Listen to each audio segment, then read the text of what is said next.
A man's testosterone drops when he becomes a father. Not by a little, by about a third.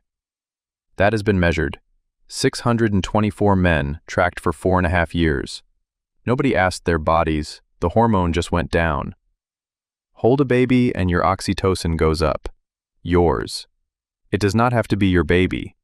Something in the adult human body is wired to help with somebody else's child. Now put that next to our closest relative. A chimpanzee mother does not hand her newborn to anyone. Not her sister, not her own mother. Try to take it and she will fight you. For months. A human mother hands hers over in the first hour, often to a woman who has never given birth. In one forest camp in the Congo, researchers counted the hands. A newborn passed through 14 different people in its first days. By 18 weeks, that baby spent about 60% of daylight away from its mother. That is not neglect. That is the design. So who was actually holding your ancestors? Why did it stop? And what is it costing you now? Here's the route. What one child costs in calories, who did the holding, what grandmothers are actually for, the experiment that settles it, and the bill. Let's go. Start with the arithmetic, because the arithmetic is brutal. A human child does not feed itself for a very long time. Put a number on it. From birth to independence, a hunter-gatherer child consumes roughly 13 million calories. 13 million. That is the bill before the child produces anything. Now ask who pays it. A woman foraging in a tropical camp brings in maybe 2,000 calories a day. Some of that she eats herself. The gap is not small. The gap is a second adult working full-time for 2 decades. And she is not raising one child. She is raising 3 at once. Here's the part that breaks the ape pattern. A chimpanzee mother waits about 5.5 years between births. A hunter-gatherer woman waits about 3.5. Shorter gap. More expensive baby. That should be impossible. Look at what she is carrying at any moment. An infant at the breast, a toddler who cannot walk far, an older child who eats like an adult and produces almost nothing. 3 dependents, 1 forager. The books do not balance. They balance only if somebody else is paying. Now the brain, because that is where the money goes. A human newborn arrives with a brain about 1/4 of its adult size. A chimpanzee newborn arrives with about 40%. We are born early and unfinished. The head has to fit through a narrow pelvis, so the growing happens outside. That brain doubles in the first year. It runs on sugar, and it never turns off. In a small child, the brain takes something like 40 to 60% of the body's entire energy budget. You were an expensive animal before you could hold your own head up, and you stayed expensive. In foraging societies, a person does not produce as many calories as they eat until around age 18 to 20. 18 years of deficit. Nobody runs that on one income. Now watch what that lets a human mother do that no ape can. A chimpanzee nurses her infant for about 4.5 years, sometimes 5. A hunter-gatherer woman nurses for about 2.5 to 3. She stops years earlier. The child is still tiny and still helpless. That should be a disaster. A weaned chimp that small would be finished. It works for us because of one thing. After the breast, somebody else feeds the child. Soft food, chewed by an adult and passed to a toddler, turns up all over the ethnographic record. It is not charming. It is a calorie transfer. It is also why our birth intervals are short. The mother hands off the feeding job years early and immediately gets pregnant again. That is the trick. Weaning is early because the group is late to leave, so the question is not whether ancient humans had help. The question is, who? Go to the Ituri forest in the Congo basin. The people there are the FA. Researchers followed their infants hour by hour, week by week. The numbers came out strange, and they have been checked since. An FA newborn is passed around from the first day. 14 different caretakers in the early days is a normal count.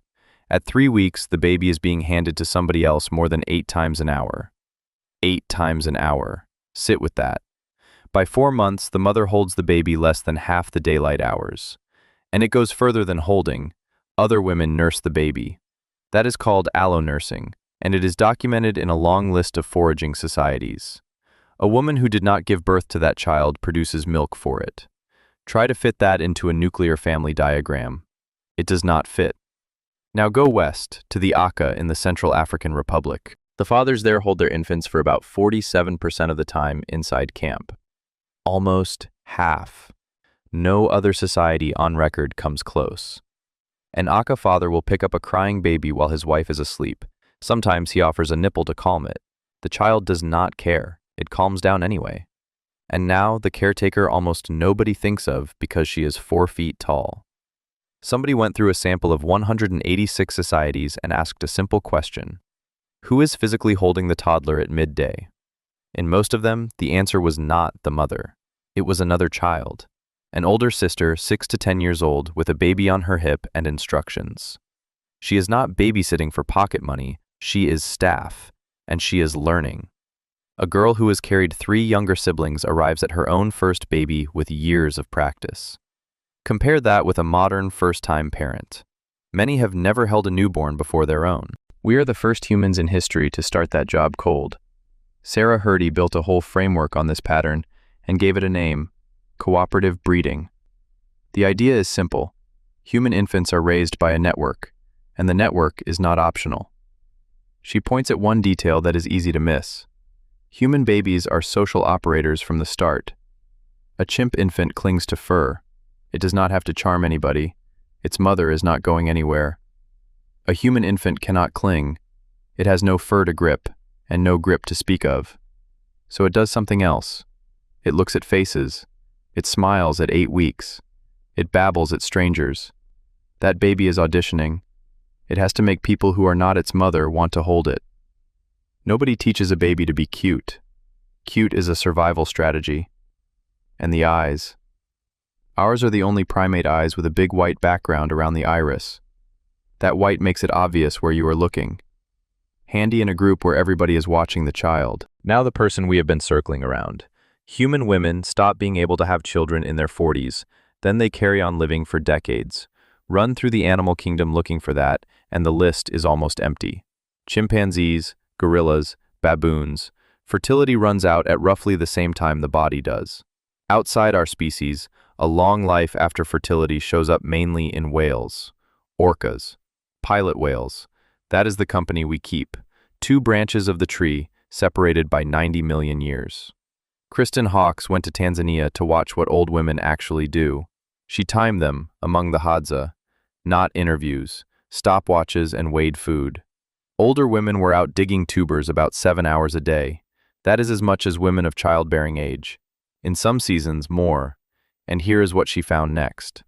When a mother has a new baby, her older child's weight gain tracks the grandmother's hours in the field. Not the mother's hours, the grandmother's. The old woman is not decoration in that camp. She is a food supply. Now leave the ethnography and go to the church records.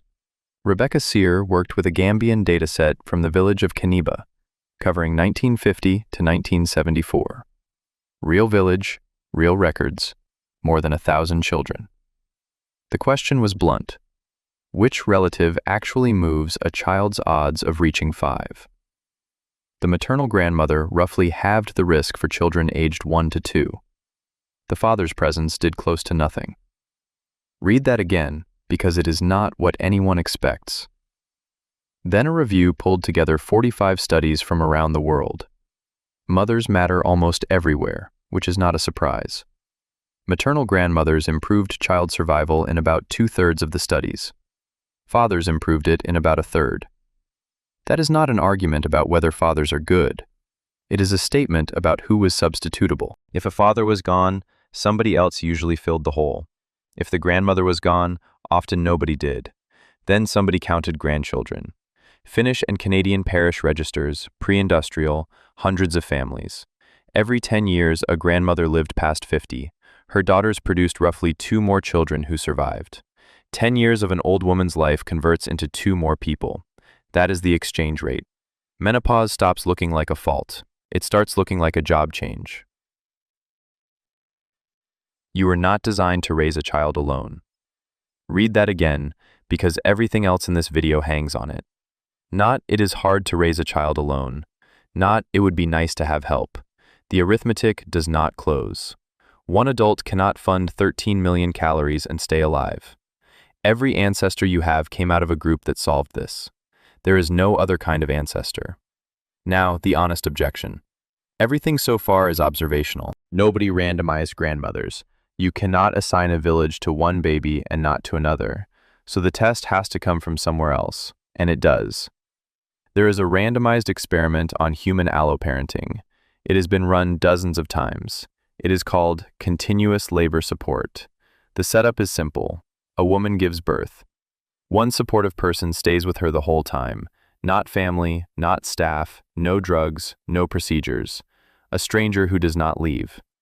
A review of that literature pooled 26 trials and nearly 16,000 women. Randomized, controlled, the gold standard.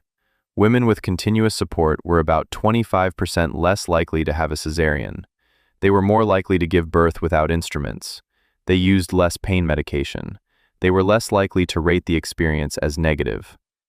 One American trial ran 412 first-time mothers. Cesarean rate: 18% in the control group, 8% with a companion. Nothing was done to those women. Somebody was simply there.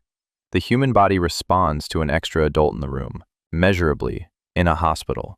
Today, that is the closest thing to a controlled test of the village that anyone is going to get. And the effect runs the other way too, into the helper's body.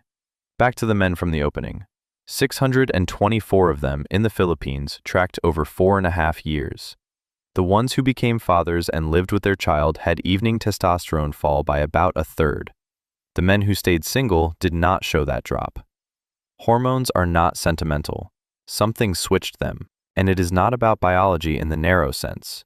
Scans of adoptive parents raising infants show the same caretaking circuitry lighting up. In one study of fathers who were the primary caregivers, brain activity looked like the pattern usually seen in mothers. The tissue does not check the paperwork. It responds to hours spent holding a child, which means alloparenting is not a nice cultural habit. It is a physiological setting that exists in adults who never gave birth, including, right now, you. And we are not the only animal running this system. That matters because it lets us test the idea outside our own species. Look at marmosets and tamarins, small monkeys in South America. They almost always have twins. The pair can weigh up to a fifth of the mother's body weight at birth. That is like a woman giving birth to 2 children of about 6 kilos each. On the same day. She cannot carry that load, so she does not. The father does most of the carrying. Older siblings take shifts. The mother gets them back to nurse. Now the test. Count the helpers in a group and count the infants that make it to independence. Groups short of helpers frequently rear nothing at all. Add helpers, and the survival numbers climb. The same pattern turns up in meerkats, and in wild dogs, and in birds. About 9% of bird species do it. Last year's chicks stay home and feed this year's. Biologists have a name for the whole arrangement: cooperative breeding. Out of roughly 5,000 mammal species, only a few percent do it. Wolves do it, meerkats do it, marmosets do it. Great apes, as a rule, do not. We are the ape that joined the club, and every species in that club shares one feature. Reproduction is fast and expensive, and it only works with staff. Now the part where I tell you what is weak in this story. First, the ethnography. The Hadza, the Fa, and the Aka are living people in the 21st century. They are not a time machine. They have neighbors, markets, radios, and history. Using them as a picture of 40,000 years ago is an argument, not an observation. There is one line of evidence that does not depend on living people, and it comes out of the ground. Go to Atapuerca in northern Spain to a pit called Cima de los Huesos. The bones there are around 430,000 years old. One skull belongs to a child whose head grew wrong.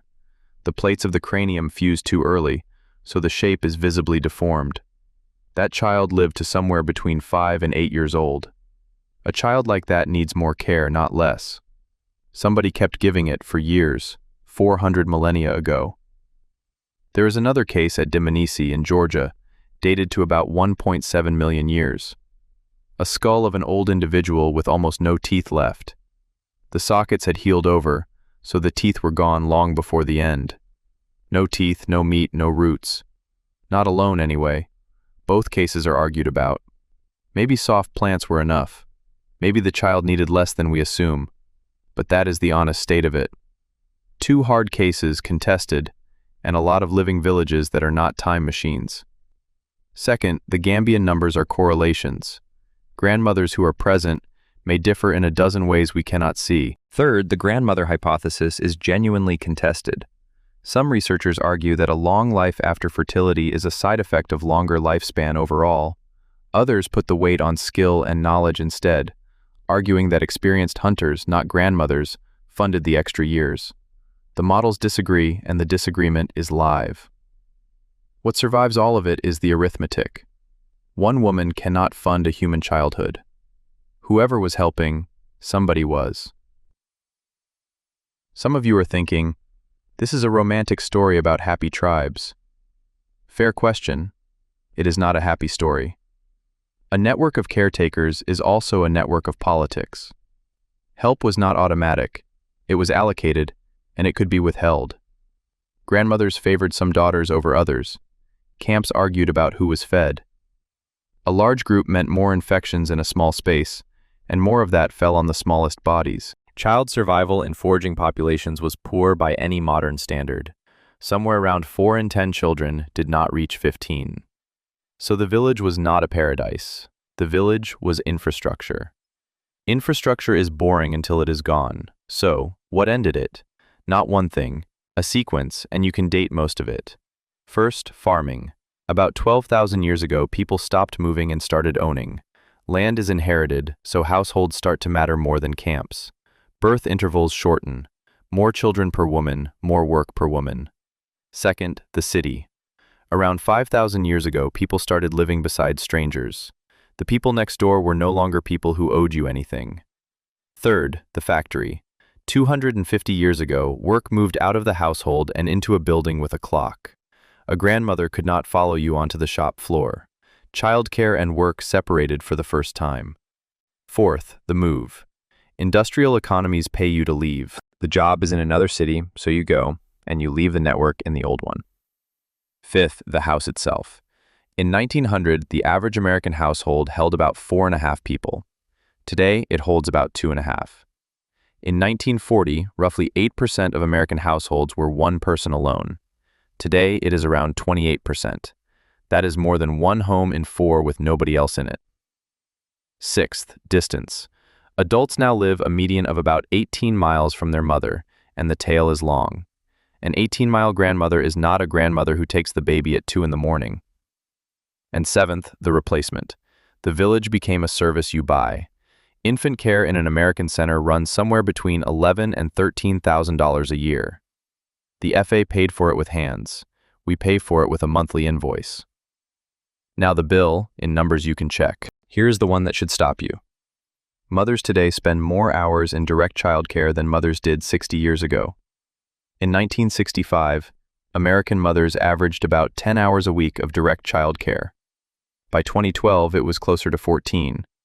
And that is while holding paid jobs. Fathers went from about 2.5 hours to about 7. So the total adult hours went up, and the number of adults went down. Fewer hands, longer shifts. That is the trade in one line. Then the mood. Something like 1 in 8 new mothers reports postpartum depression. Loneliness in new parents shows up in survey after survey, at rates that would be a scandal in any other patient group. And the expectations went up, while the support went down. The standard now is 1 adult, alert, all night, indefinitely. No forager was ever asked to do that. Not once in 300,000 years. So what if the problem was never the parents? What if a human child was always a group project, and the group is the part that went missing? What if the guilt that arrives at 3 in the morning is not a personal failure at all? It is a species running 1 adult on a job built for 12. Look at what that reframes. The exhaustion is not weakness. It is an accurate readout of a missing crew. The urge to hand the baby to somebody, anybody, is not selfish. It is the oldest instinct in the room. And the relative who shows up uninvited and takes the child for an hour is not interfering. She is the original technology. We traded a village for a household, and most of us never even knew it was gone. So go back to that hormone from the first minute. Your body still runs the old program. Testosterone still drops. Oxytocin still rises when you pick up a child who is not yours. The machinery for the village is still installed in you. There is just nobody standing next to you to use it on. 14 pairs of hands in the first days of life. That was normal for most of the time there have been humans. Now I want to hear from you. First, who was your 14? Name the person who was not a parent and showed up anyway. And second, when did you last take somebody else's child for an hour without being asked? That is the whole village, rebuilt, for 60 minutes.